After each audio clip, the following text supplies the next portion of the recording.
우리가 시편을 읽을 때에 각 권이 시작되어지는 뒷자리 숫자 1, 2, 3, 0, 7을 기억하고 계시면 오늘 본문의 말씀이 3권의 시작이라고 하는 사실을 우리는 알고 있습니다.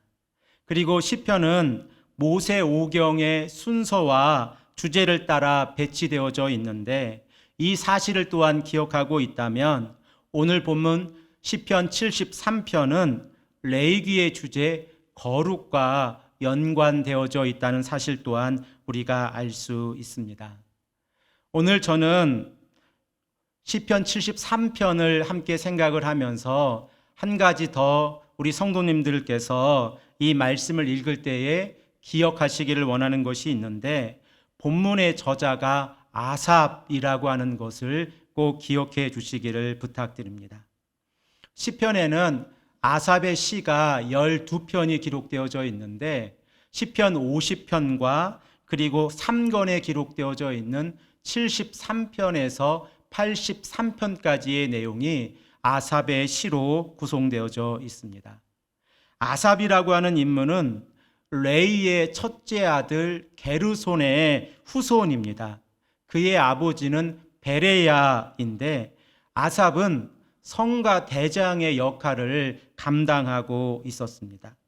그리고 또한 아삽은 시편에서 12편의 시를 기록하고 있는 것을 보면 이 아삽이라고 하는 인물은 성가 대장의 역할뿐만 아니라 시인으로도 함께 하나님을 찬양하며 나아갔던 인물로 우리는 기억하고 있습니다.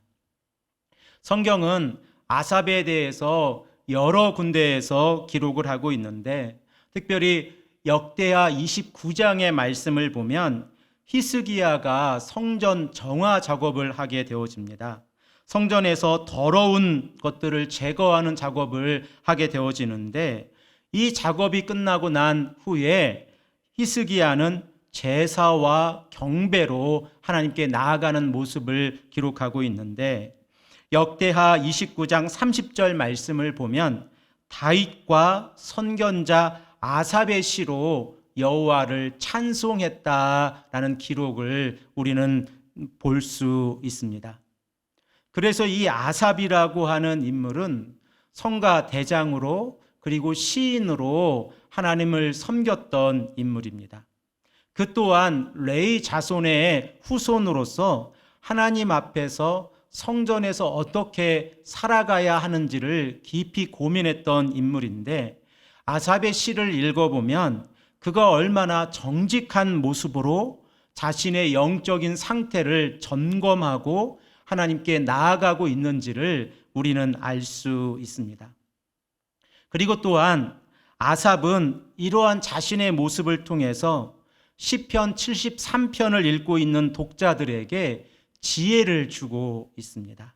그리고 그 지혜의 핵심은 이 땅에서의 삶이 전부가 아니고 우리가 이 땅의 삶을 마무리하고 난 이후에 하나님의 심판이 있다고 하는 내용이 오늘 본문 시편 73편의 내용입니다. 그래서 우리가 시편 73편을 함께 읽을 때에 이 73편을 통해서 지혜를 깨달아야 하는데 그 지혜가 우리에게 어떠한 영향력을 주고 그리고 우리가 하나님의 말씀 가운데 살아갈 수 있게 하는지를 오늘 본문을 통해서 우리가 함께 생각을 해 보기를 원합니다. 아삽은 시편 73편 1절 말씀을 통해서 레위기의 전체적인 주제 거룩을 정결한 자, 마음이 정결한 자와 연결을 시키고 있습니다. 그리고 시편 73편 1절 말씀을 보면 하나님께서 이스라엘 중에서 마음이 정결한 자에게 선을 행하신다라고 표현을 하고 있습니다. 우리 다 함께 1절 말씀을 다시 한번 읽겠습니다. 하나님이 참으로 이스라엘 중 마음이 정결한 자에게 선을 행하시나 라고 말씀하고 있습니다.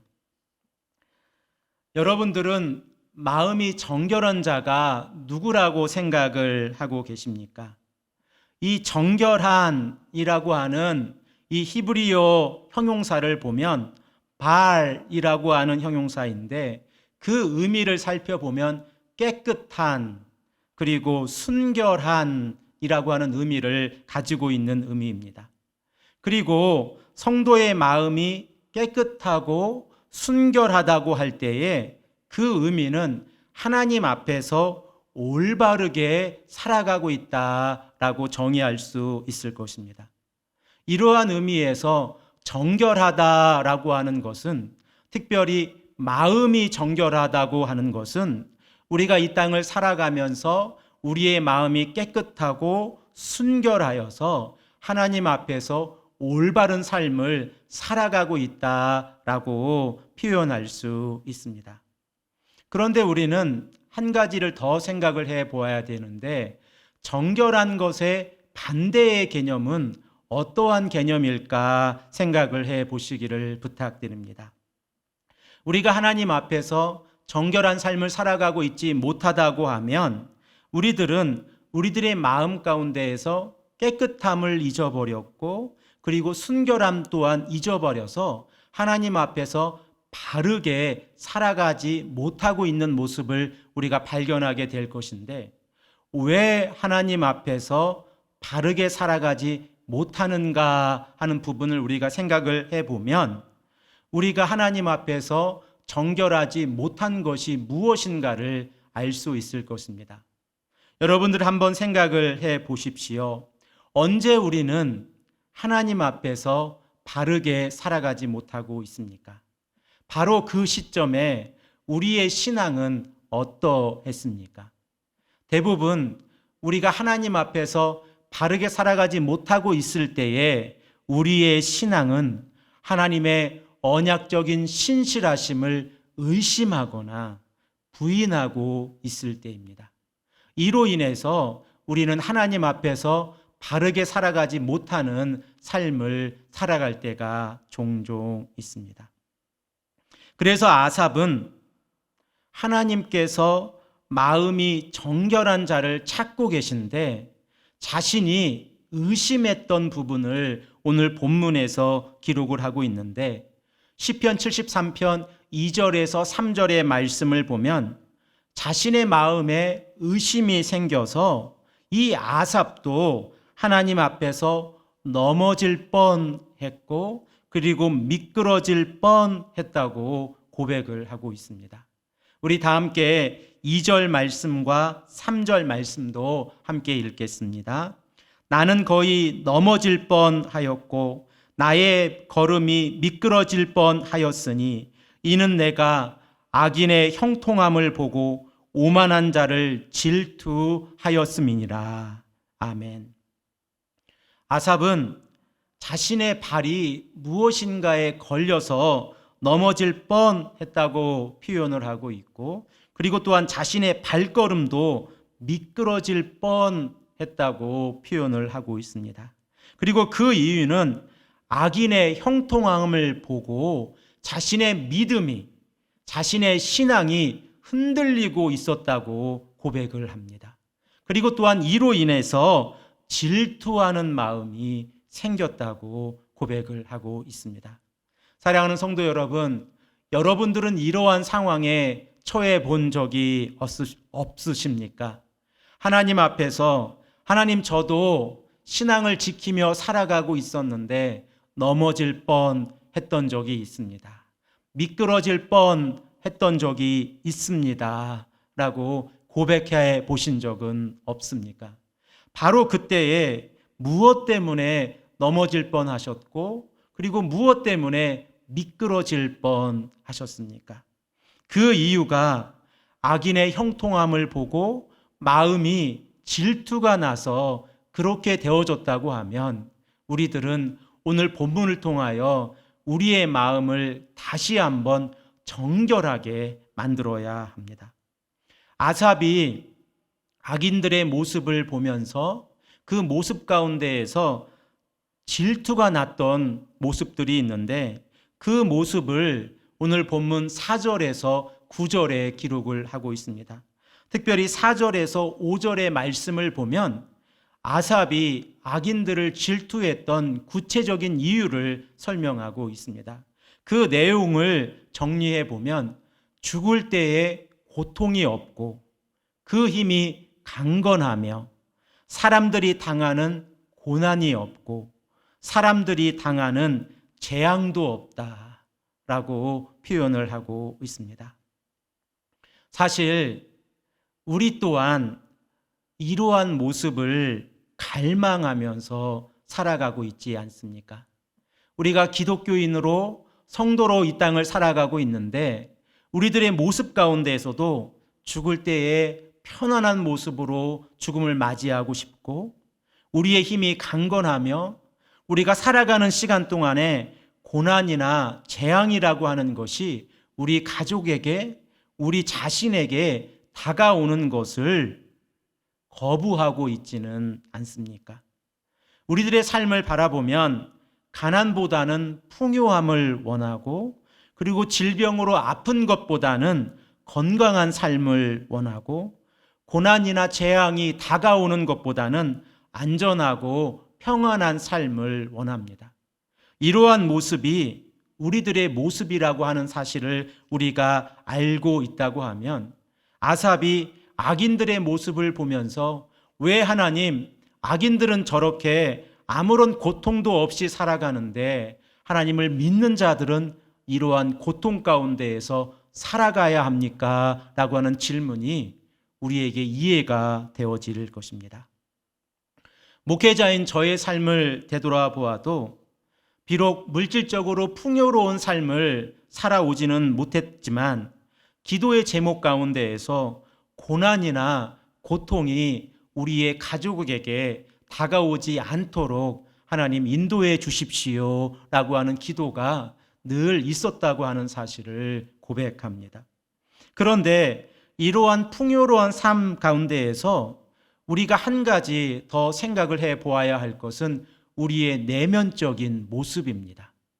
우리가 외적으로 풍요로운 삶을 살기를 원하지만 우리가 우리의 내면을 바르게 바라본다고 하면 이 풍요 또한 우리가 하나님을 바라보는데 큰 장애물이 될 수도 있다고 하는 사실을 우리는 깨달아야 합니다. 하나님께서 주시는 물질의 복으로 우리가 이 땅에서 복을 누리며 살아간다고 하면 그보다 더 큰 복이 없을 것입니다.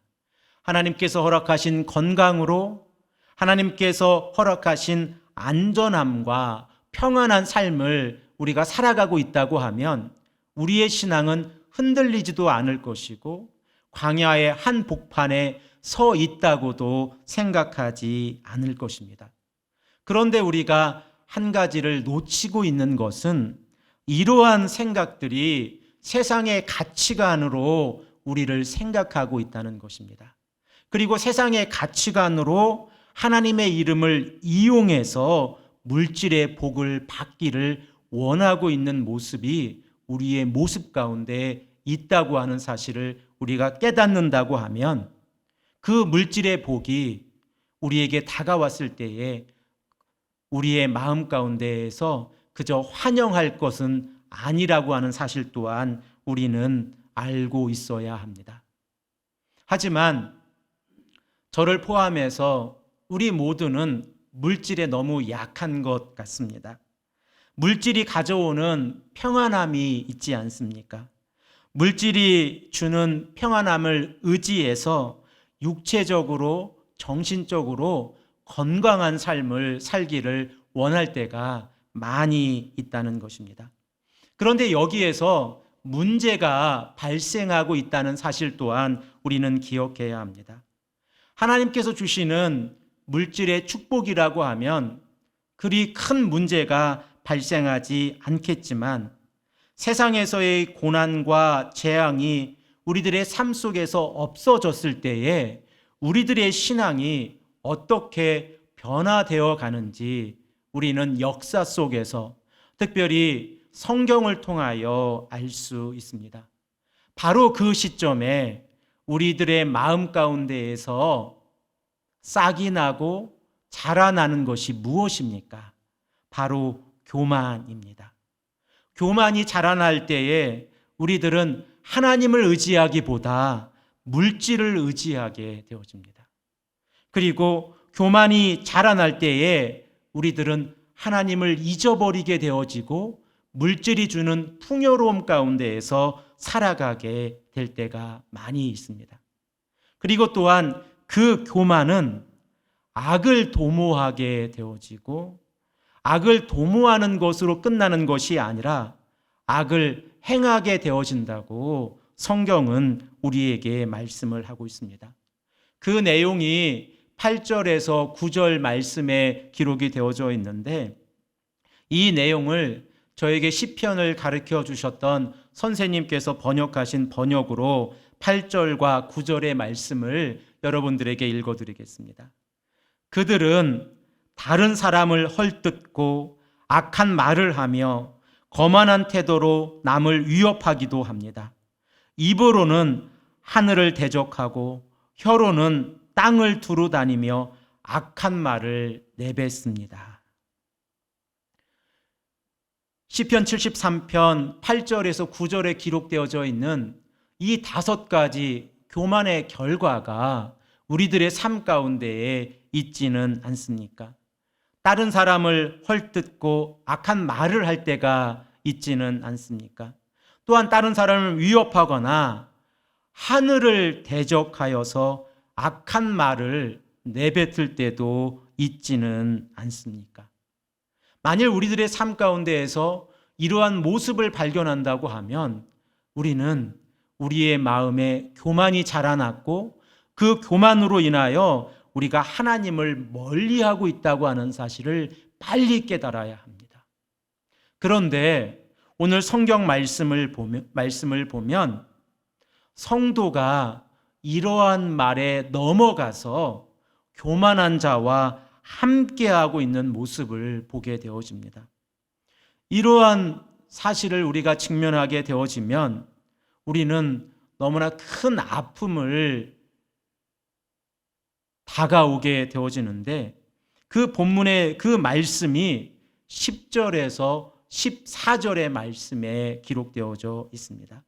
우리 다 함께 10절에서 14절의 말씀을 읽겠는데 먼저 10절의 말씀을 보시면 그러므로 그의 백성이라고 기록이 되어져 있는데 바로 그의 백성은 하나님의 백성임을 기억하시고 10절에서 14절의 말씀까지를 읽겠습니다. 그러므로 그의 백성이 이리로 돌아와서 잔에 가득한 물을 다 마시며 말하기를 하나님이 어찌하려 지존자에게 지식이 있으랴 하는도다. 볼지어다 이들은 악인들이라도 항상 평안하고 재물은 더욱 불어나도다. 내가 내 마음을 깨끗하게 하며 내 손을 씻어 무죄하다 한 것이 실로 헛되도다. 나는 종일 재난을 당하며 아침마다 징벌을 받았도다. 사랑하는 성도 여러분, 혹시 우리들의 삶 가운데에서 이러한 고백이 있다고 하면 우리들은 우리의 신앙을 다시 한번 점검해 보아야 합니다. 우리들의 신앙 가운데에서 교만한 자들의 말에 이끌려서 하나님의 백성들이 하나님께서 지혜로우신 분이십니까? 그리고 하나님께서 이 땅의 지식을 어떻게 알고 계십니까? 라고 질문하고 있다고 하면 우리들은 하나님을 의지하는 자들이 아니라 물질을 의지하고 있는 자들입니다. 그리고 또한 이 땅의 삶을 살아갈 때에 세상 사람들 가운데에서 물질에 물질을 더하고 가옥에 가옥을 더하며 탐심을 누리며 살아가는 사람들이 얼마나 많이 있습니까? 그 사람들을 부러워하거나 그 사람들에게 우리들의 관심을 두고 있다고 하면 우리들의 신앙 또한 점검해 보아야 합니다. 왜냐하면 이러한 신앙의 고백들이 우리들의 불신앙의 고백이기 때문에 그렇습니다. 우리가 하나님의 언약적인 신실하심을 믿고 있다고 하면 어찌 하나님 앞에서 하나님께서 어찌 이러한 일을 알고 계십니까? 라고 반문할 수 있겠습니까? 하나님께 지식이 있으신 분입니까? 라고 어떻게 반문할 수 있겠습니까? 이러한 반문들은 우리가 이 땅을 살아가면서 이 땅의 현상만을 보면서 말하고 있고 그리고 나누는 대화들입니다. 보십시오. 하나님을 믿지 아니하는 자들인데 그들은 항상 편안하고 재물에 재물을 더하고 있습니다. 나는 깨끗하게 살기로 그리고 내 손에 죄를 짓지 않기로 하나님 앞에서 작정하고 살아가고 있는데 나의 삶은 하루 종일 재난이 당하고 아침마다 징벌을 받고 있습니다. 라고 우리가 고백하고 있을 때가 있지는 않습니까? 만일 우리의 삶 가운데에서 재난과 징벌이 있다고 하면 이 또한 하나님께서 우리를 인도하시는 사랑의 매라고 하는 사실을 우리는 꼭 기억해야 합니다. 우리가 시편을 정의하면서 바람 부는 길 위에서 기도하는 자의 모습이라고 정의를 해 보았는데 우리가 이 땅을 살아가면서 홀로 길 한가운데 서 있는데 아주 강한 거센 바람이 불어와서 우리를 덮쳤을 때에 우리는 어떻게 견디고 계셨습니까? 그리고 또 이로 인하여 넘어질 뻔하지는 않으셨습니까? 믿음이 흔들리고 신앙이 흔들려서 하나님, 저도 넘어질 뻔했습니다. 이러한 고백이 우리에게 있지는 않습니까? 시편을 연구하는 구약의 학자 워터 브루그만 교수님의 표현을 보면 하나님의 나라의 목표를 잃어버리고 길에서 이탈하여서 홀로 서 있는 자의 모습이 바로 교만한 자의 모습을 보고 부러워하는 자의 모습이라고 표현을 하고 있습니다. 만일 우리들의 신앙 가운데에서 이러한 모습이 있다고 하면 우리들은 우리의 신앙을 다시 한번 점검하면서 하나님의 언약적인 신실하심을 우리가 의심하고 있지는 않은지, 그리고 또한 이로 인하여 우리도 미끄러질 뻔했고 넘어질 뻔하지는 않았는지를 생각해 보아야 합니다. 시인은 오늘 본문 17절에서 28절의 말씀을 통하여 비전을 보게 되어지는데 그 비전을 보고 난 다음에 하나님의 성전에서 비전을 보고 난 다음에 아주 큰 확신을 가지게 되어집니다. 그리고 그 확신은 지금까지 자신이 교만한 자의 모습을 보고 질투하고 그리고 내 마음이 불편해서 의심했었던 그 모든 것을 하나님 앞에서 잘못한 것이라고 회개하며 나아가는 모습을 확인하게 되어집니다. 그리고 이 17절에서 28절의 말씀을 통해서 시인 아삽은 천국이 존재한다고 하는 사실을 우리에게 증거하고 있고 그리고 또한 천국에서 하나님의 심판이 있다고 하는 사실 또한 우리에게 강조하고 있습니다. 이러한 사실을 확인했을 때에 시인 아삽은 흔들리고 있었던 자신의 신앙이, 자신의 믿음이 회복되어지는 모습을 그리고 있습니다.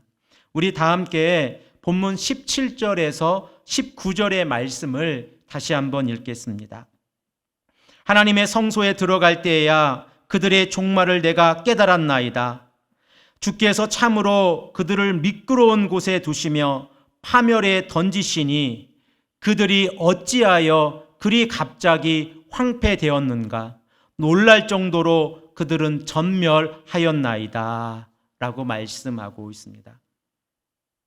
사랑하는 성도 여러분, 우리들의 신앙을 한번 생각해 보십시오.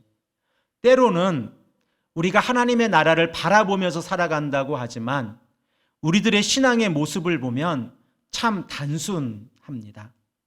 왜 제가 우리들의 신앙을 참 단순한 모습이 있다라고 표현을 하냐 하면 우리는 보이는 것으로 자신을 판단하고 쉽게 다른 사람과 비교하면서 믿음으로 자신의 모습을 판단하지 않을 때가 많기 때문에 그렇습니다. 이것은 믿음으로 하나님의 나라를 바라보는 훈련이 우리의 삶 가운데에서 잘 되어져 있지 않기 때문에 그렇습니다. 그래서 시인 아삽도 하나님의 성전에서 교만한 자들의 그 결말, 그 끝을 보고 난 다음에야 하나님께서 우리의 삶을 주관하고 계시다고 하는 사실을 깨닫게 되어지고 목표를 잃어버리고 마음 한구석에 의심하고 있었는데 이 교만한 자들의 끝을 보고 난 다음에 다시 목표를 정하게 되어지고 그리고 그 목표 가운데에서 하나님을 향해 나아가는 리오리엔테이션을 하게 되어졌다라고 표현을 하고 있습니다. 그러면 시인 아삽이 하나님의 성전에서 비전을 보게 되어졌는데 그 비전을 통해서 아삽이 무엇을 깨달았기에 자신이 어리석은 생각을 했다고 표현을 하고 있습니까? 그 첫 번째는 악인의 성공은 이 땅에서의 일시적인 현상이라고 하는 사실을 깨달은 것입니다. 그리고 비록 그들이 이 땅에서 일시적으로 성공한다고 할지라도 하나님 앞에서 바르지 못한 삶을 살아갔다고 하면 하나님 앞에서 심판을 받는다고 하는 사실을 깨달았을 때에 시인 아삽은 자신의 신앙이 흔들리지 않고 있다는 것을 깨달았습니다. 그리고 두 번째로 하나님을 경외하는 삶이 이 땅에서 어렵다고 할지라도 이러한 삶을 살아가는 성도의 삶을 하나님께서 친히 오른손으로 붙잡아 주신다고 하는 사실을 깨달았기에 시인 아삽은 자신의 신앙이 흔들리지 않게 되었습니다. 그런데 이러한 신앙을 깨닫기 이전에 시인 아삽은 자신의 신앙을 21절과 22절에서 이렇게 표현을 합니다. 악인의 형통함을 보고 느꼈던 그 심정을 마음이 심히 원통하고 자신의 창자가 찔리는 것 같은 고통을 느꼈다라고 표현을 하고 있습니다. 의인이 하나님의 나라를 바라보아야 하는데 악인이 잘 되어지는 모습 가운데에서 원통함과 그리고 그 고통이 자신의 창자가 찔린 것처럼 아팠다라고 표현을 하고 있습니다. 하지만 이 모든 것이 하나님 앞에서 아무것도 아니라고 하는 사실을 깨달았을 때에 하나님, 저는 하나님 앞에서 짐승처럼 너무 연약한 존재였습니다 라고 표현을 하고 있습니다. 이렇게 하나님께 우리의 삶을 맡기고 나아갈 때에 우리들은 아주 놀라운 사실을 발견하게 되어지는데 그 말씀이 23절에 기록되어져 있습니다. 우리 다 함께 23절의 말씀을 읽겠습니다. 내가 항상 주와 함께하니 주께서 내 오른손을 붙드셨나이다. 아멘. 오늘 본문 23절의 말씀을 통하여 우리들은 아주 놀라운 사실을 깨닫게 되어지는데 우리가 하나님을 가까이 하면 하나님께서 우리의 손을 붙잡아 주신다는 것입니다. 사랑하는 성도 여러분, 여러분들은 하나님을 가까이 하는 삶을 살아가고 계십니까? 만일 그렇다고 하면 하나님께서 여러분들의 오른손을 붙잡고 계십니다. 이것이 우리들의 삶에 어떻게 나타납니까?